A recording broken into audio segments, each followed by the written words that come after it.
family. Hi friends and family, welcome back to my channel for another video. Today we are going to make chocolate chip cookies. I know, right on time. For those of you all that have Christmas parties, you can take these chocolate chip cookies to your Christmas parties. You can make them with your children. You can take them to a dinner with your family, whatever you want to use them for. So yes, before we move forward, please make sure you subscribe to my channel. I have these views and I'm like, where are the subscriptions? So please go ahead and subscribe, like, share, and comment, and hit the bell down below to be notified. With that being said, let's go over to the kitchen. I'm going to share with you what is needed for this easy cookie recipe, and we're going to go ahead and get to baking. Thanks again, guys. Let's go to the kitchen. All right, so here you go. These are the ingredients that you will need for the recipe. Go ahead and screenshot this now. Okay, first up is the shortening. We're going to go ahead and begin with the 3/4 cup of the Crisco butter flavored shortening. And now we're going to go ahead and add in the 1 1/4 cup of brown sugar. Next up, 2 tablespoons of milk. Now the 1 tablespoon of vanilla extract. Now you want to go ahead and begin to cream the products to make sure that they are well combined together before we move on to the next item that we will add. And now we're going to add our 1 egg to the mixture and make sure that it's thoroughly combined before we move on to the next few items. And now you will need our handy dandy sifter because yes, we will sift our product. Let's add the 2 cups of flour, all-purpose flour, to the sifter. Next up is our 3/4 teaspoon of baking soda. And now we're going to go ahead and add our teaspoon of salt to the mixture. Now we're going to sift. You'll see me continuing to do this. Sift it until it's all completely out of the sifter. If you have a few crumbs left, I don't put that in there, I just discard that. And now it's time to mix everything together. Here you can see me mixing again. You want to make sure that you bring the mixture down from the edges of the bowl and then also flip it from the bottom just to make sure there's nothing that's just sitting there in the very bottom. And you can see I'm just mixing it all together. Now, what's chocolate chip cookies without the chocolate chips?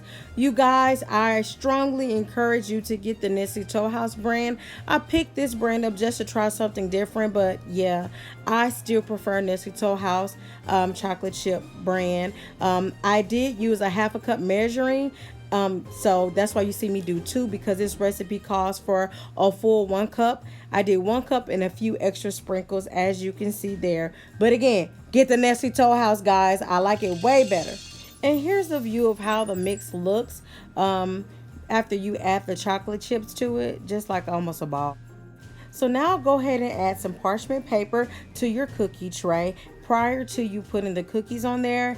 It helps with sticking, make sure that the cookies don't stick to the tray, and also cleanup is so much easier if you add that parchment paper down. So here I'm going to go ahead and show you how I scoop one out, and then on the next slide we're going to go ahead and add the other one. And here it is right here. Bam. Now make sure you smash these down because when I did my first batch I did not smash the cookies down and they came up, they kind of stayed almost in a ball. So make sure that you do press the cookie down with your spoon like so, just to make sure they, you know, look pretty and all that. So yeah, there you go. So 1/2 of the cookies I just did chocolate chips, but I actually love nuts in mine. My husband doesn't prefer that, so that's why I didn't put nuts in his. But for the cookies that I was going to have, I added these walnuts to it. Here I wanted to show you how I mixed it. I just literally took a regular spoon, combined it, and I smashed it in there. I didn't want to overwork the mix though, so I just did a little bit of mixing to it. This is the first batch of the chocolate chip cookies that I did. And now I wanted to show you how I was placing the mixture that actually had the walnuts in it. So I'm still placing them like I did on the previous ones, but The only difference, this has nuts. And then you want to go ahead and make sure you smush it down just like you did the original chocolate chip cookies. And here's a picture of how it looks. Okay, so these cookies were all of the cookies that I made. They were in the oven from 8 to 11 minutes. It really depends on how chewy you want them, or if you like a crisp cookie. I kept mine in about maybe up to the 11-minute mark to make sure that they were brown around the edges. My oven was already preheated at 375 degrees. This particular recipe did yield me about 2 dozen, so about 24 cookies total. They did not last long because my husband is a cookie monster and he has a sweet tooth.